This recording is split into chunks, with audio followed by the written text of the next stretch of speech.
Hello नमस्कार, स्वागत है आप सभी का आपके अपने यूट्यूब चैनल विद्या जोन पर। साथियों, आज फिर से अपन बात करने वाले हैं सामान्य विज्ञान और आज मैंने एक टॉपिक और ऐड किया है पर्यावरण और पारिस्थितिक वाले। उसी में भी अपन वन लाइनर प्रश्न है वो करने वाले हैं। तो चलिए शुरू करते हैं अपन आज की क्लास को।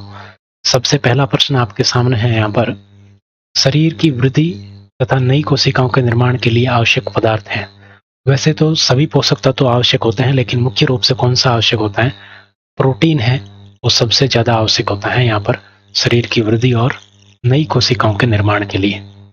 ठीक है, अगला प्रश्न आपके सामने है कि दिल की बीमारी जिसमें रक्त आपूर्ति अपर्याप्त होती है क्या कहलाती है? यानी कि दिल की बीमारी जिसमें रक्त की कमी के कारण कौन सी दिल की बीमारी होती है वो आपसे पूछा जा रहा है। तो उस बीमारी का नाम है एंजाइना। क्या नाम है? एंजाइना के नाम से जाना जाता है। आगे बढ़ते हैं। अगला प्रश्न देखिए, पादप की मूल रोम। मूल का मतलब क्या होता है? जड़। और जड़ के ऊपर जो रोम लगे होते हैं, तो मूल रोम के द्वारा जल किस प्रक्रिया से अवशोषित किया जाता है? यानी कि जमीन के अंदर से जल है वो पौधे में कैसे आता है? जड़ों के द्वारा, किस प्रक्रिया के द्वारा आता है? तो उस प्रक्रिया को कहा जाता है परासरण। क्या कहा जाता है? परासरण उस प्रक्रिया को कहा जाता है। एक प्रश्न और मैं आपको यहाँ से पूछना चाहूंगा, यानी कि प्रश्न आपके सामने क्या है कि लालटेन, आपने नाम सुना होगा लालटेन का। लालटेन में जो तेल होता है, जैसे केरोसिन का तेल होता है, वो ऊपर की ओर चढ़ता है। ठीक है, तो वो उस बत्ती में क्यों चढ़ता है, किस कारण चढ़ता है, वो आपको बताना। जैसे यहाँ पर परासरण है, वैसे यहाँ पर कौन सा होगा? ठीक है, तो विटामिन डी का रासायनिक, अगला प्रश्न देखो, विटामिन डी का है वो रासायनिक नाम आपको बताना है। तो विटामिन डी का रासायनिक नाम होता है कैल्सीफेरॉल। क्या नाम होता है? कैल्सीफेरॉल। ठीक है, विटामिन डी कहाँ से मिलता है ये भी आप बताइए कमेंट करके अगर आपको पता है तो। आगे बढ़ते हैं।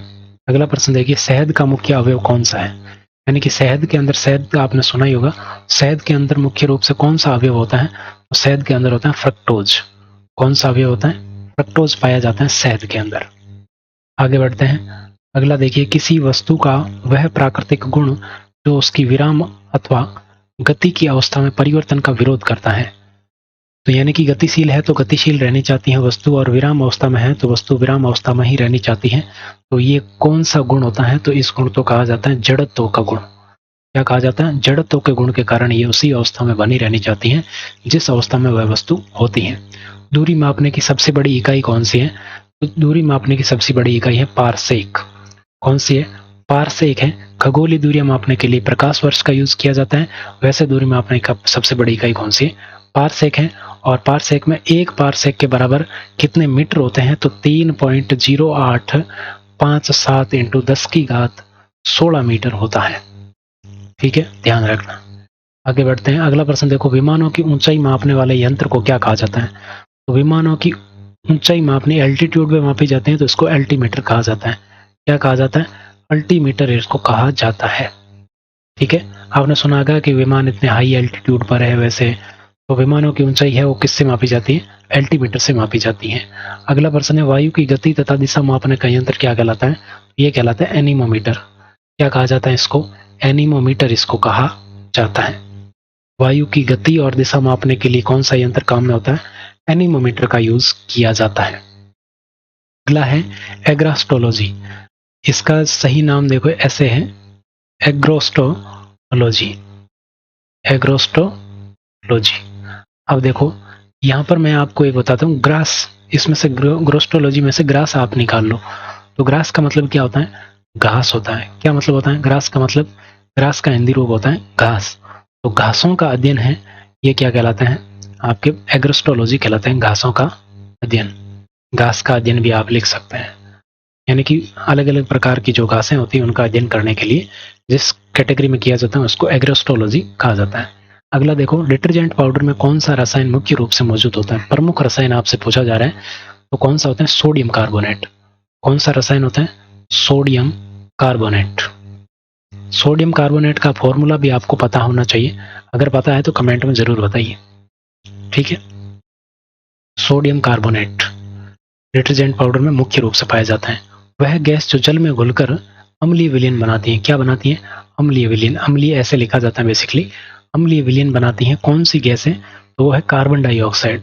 कार्बन डाइऑक्साइड का फॉर्मूला आपको पता होगा, कार्बन डाइऑक्साइड। क्या होता है फॉर्मूला? CO2।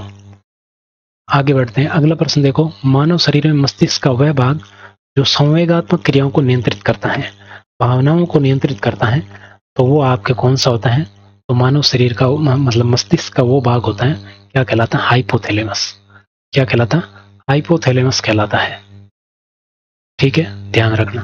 अगला प्रश्न देखो, मानव शरीर में हीमोग्लोबिन का क्या कार्य है? मानव शरीर में हीमोग्लोबिन क्या करता है? तो हीमोग्लोबिन क्या करता है भैया? ऑक्सीजन का परिवहन करता है। इसका O2 का परिवहन करता है। O2 को परिवहन पूरे शरीर में घुमा कर लाता है इसको। आगे बढ़ते हैं, मानव शरीर में यूरिया की अधिकतम मात्रा कहाँ पाई जाती है? किसमें पाई जाती है? तो यूरिया की अधिकतम मात्रा मूत्र में पाई जाती है, जिसको आप यूरिन कहते हो। यूरिन इसीलिए कहते हैं क्योंकि इसमें यूरिया बहुत ज्यादा पाया जाता है। आगे बढ़ते हैं, अगला देखो, औद्योगिक स्तर पर पेनिसिलिन किससे प्राप्त की जाती है? तो औद्योगिक स्तर पर यानी कि इंडस्ट्री में पेनिसिलिन की जो इंडस्ट्री है वहां पर पेनिसिलिन कैसे प्राप्त की जाती है? तो ये एक जीव से प्राप्त की जाती है जिसका नाम है पेनिसिलियम क्रायोसोजेनम। क्राइसोजेनम, पेनिसिलियम क्राइसोजेनम नामक जीव से प्राप्त की जाती है। आगे बढ़ते हैं, बेसिकली ये पेनिसिलियम क्या है? पेनिसिलियम की क्राइसोजेनम कवक है, ठीक है ना। एक कोशिका के अंदर केंद्रिका के अलावा किन भागों में डीएनए मौजूद होता है? कोशिका के अंदर डीएनए होता है, आपको पता है, केंद्रिका के अंदर। और इसके अलावा कहाँ कहाँ डीएनए पाया जाता है? तो दो जगह और पाया जाता है। एक होता है क्लोरोप्लास्ट में, किसमें? क्लोरोप्लास्ट में डीएनए पाया जाता है। और एक किस में पाया जाता है? माइटोकॉन्ड्रिया में पाया जाता है। कोशिका का शक्ति गृह किसको कहा जाता है? अगर आपको पता है तो जरूर बताइएगा। माइटोकॉन्ड्रिया और क्लोरोप्लास्ट में पाया जाता है। अगला है, कोशिका में प्रोटीन का संश्लेषण कहाँ होता है? तो प्रोटीन का संश्लेषण होता है राइबोसोम में। क्या होता है? राइबोसोम में। राइबोसोम में आपके कोशिका में प्रोटीन का संश्लेषण होता है। ठीक है, आगे बढ़ते हैं। राइबोसोम दो प्रकार के होते हैं, 70S और CS, इस प्रकार से वो मिलकर बने होते हैं, तो उसको आपको इतना ध्यान में रखने की जरूरत नहीं है। सर्वाधिक संख्या में गुणसूत्र किस में पाए जाते हैं?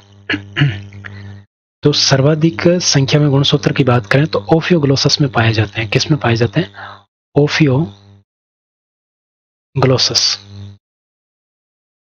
ओफियोग्लोसस में पाए जाते हैं सर्वाधिक संख्या में गुणसूत्र। अगला देखो, क्लोरोफॉर्म को सूर्य की प्रकाश में अगर वायुमंडल में खुला छोड़ दिया जाए तो क्या होगा? तो ये आपके किसका निर्माण कर लेगा? फोस जीन का निर्माण कर लेगा। इसका फोस जीन का निर्माण कर लेगा। और फोस जीन क्या होती है? एक विषैली गैस होती है, विषैली गैस। इस फोर्स चेन का निर्माण कर लेता है क्लोरोफॉर्म, अगर इसको खुले में रख दिया जाता है। अगला प्रश्न देखो, टेल्कम पाउडर के निर्माण में कौन से खनिज तत्वों को यूज होते हैं?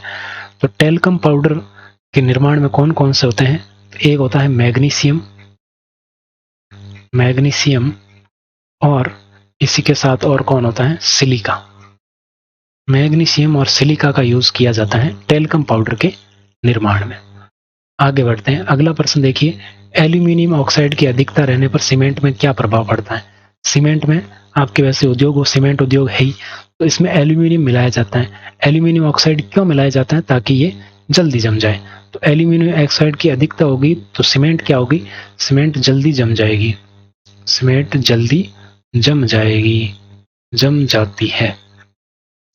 ठीक है, आगे बढ़ते हैं, अगला प्रश्न देखो। अगला प्रश्न आपके सामने है, उर्वरक में सामान्यतः किन तीन तत्वों की आवश्यकता होती है?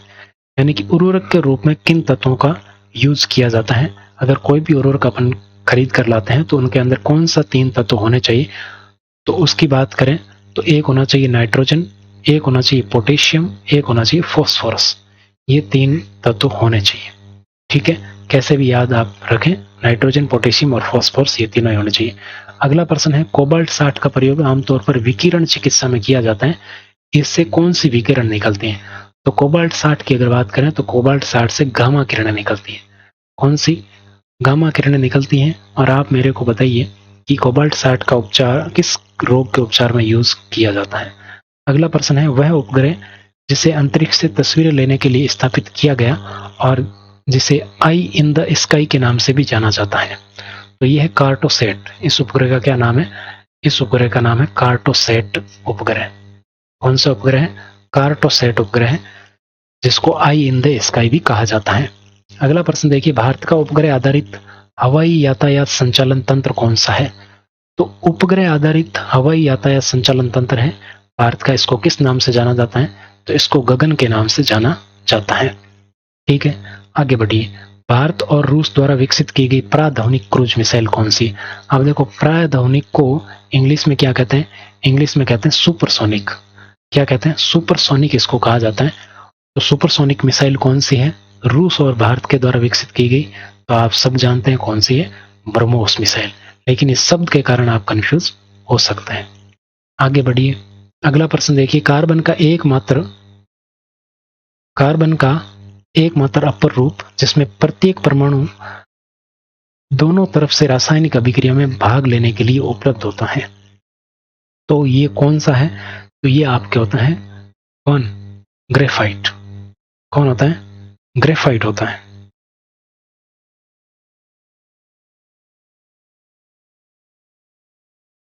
इसको बेसिकली कौन सा होता है? ग्राफीन।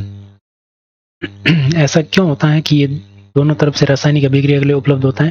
तो ये होता है ग्राफीन की 2D संरचना के कारण। किस कारण? 2D संरचना के कारण, 2 डायमेंशनल संरचना के कारण। दुनिया का सबसे हल्का सैटेलाइट कौन सा है? दुनिया के सबसे हल्के सैटेलाइट की अगर बात करें तो इसका नाम है कलाम सैट। क्या नाम है? कलाम सैट नाम का जो सैटेलाइट है वो दुनिया का सबसे हल्का सैटेलाइट है।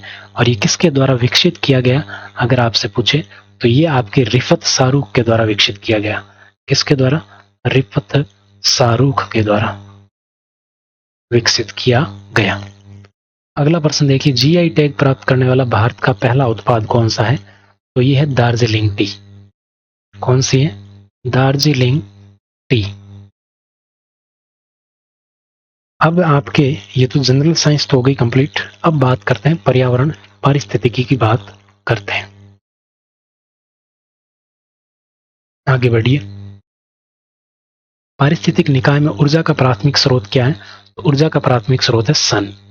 ठीक है, आगे बढ़ते हैं। सौर ऊर्जा, सोलर एनर्जी भी कह सकते हैं, वैसे सन भी करेक्ट है ना। एक पारिस्थितिक तंत्र में ऊर्जा की मात्रा एक पोषण स्तर से अन्य पोषण स्तर में स्थानांतरण के दौरान क्या होती है?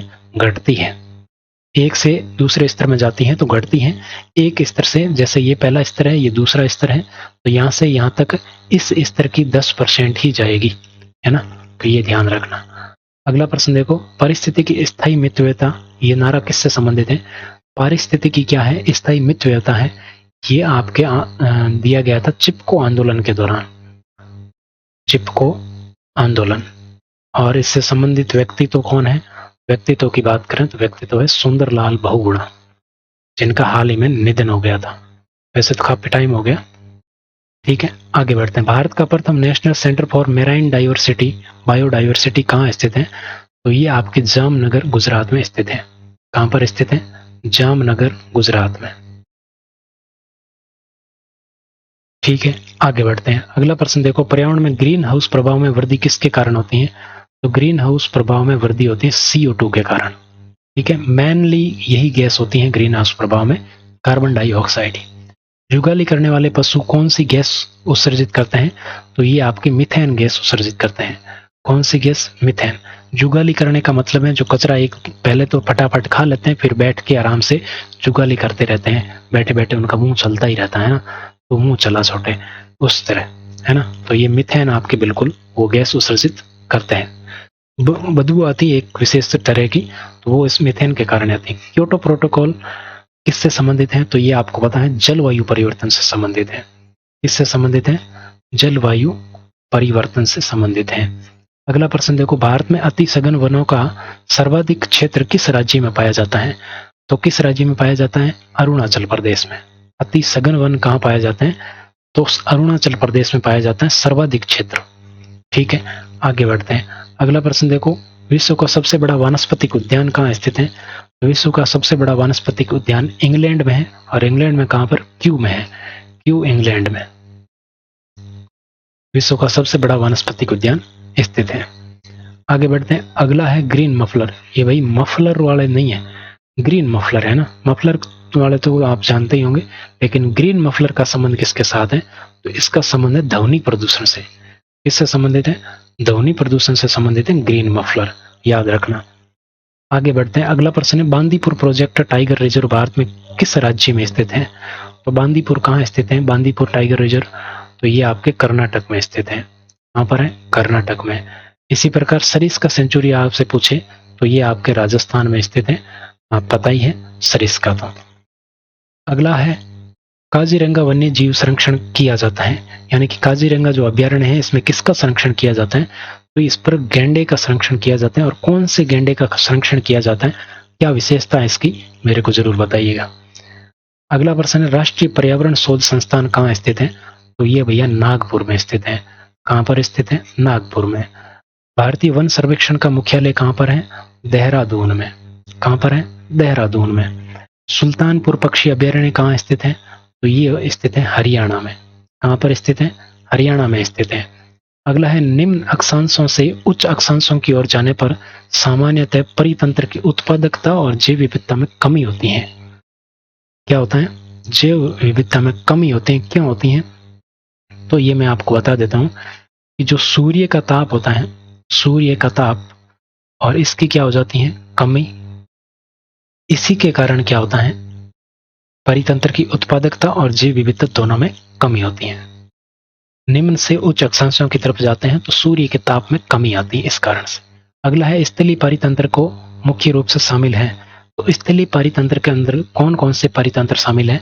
तो देखिए, वन परितंत्र शामिल है, इसके अलावा घास के मैदान शामिल है, घास के मैदान परितंत्र, इसके अलावा आपके मरुस्थल परितंत्र है वो शामिल है, मरुस्थल परितंत्र, और एक टुंड्रा पारिस्थितिकी तंत्र है, ये भी इसमें शामिल है स्थलीय में। तो आगे बढ़ते हैं, अगला है, जलवायु की स्थिति और मृदा तथा वनस्पति के आधार पर भारत में पाए जाने वाले घास तंत्र कितने प्रकार के हैं?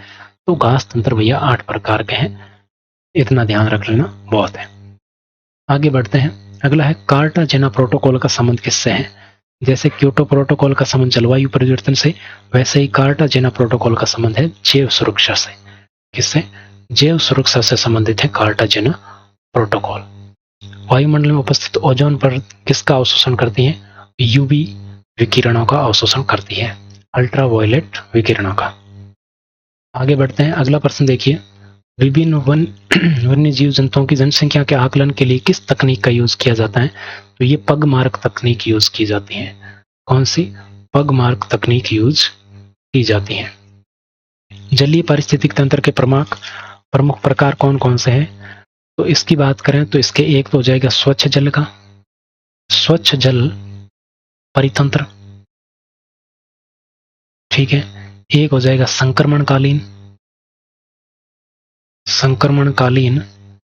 परितंत्र, ठीक है। और एक आपके हो जाएगा सागरीय परितंत्र।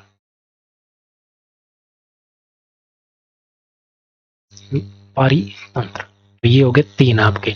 जलीय पारिस्थितिक तंत्र के कितने प्रकार है?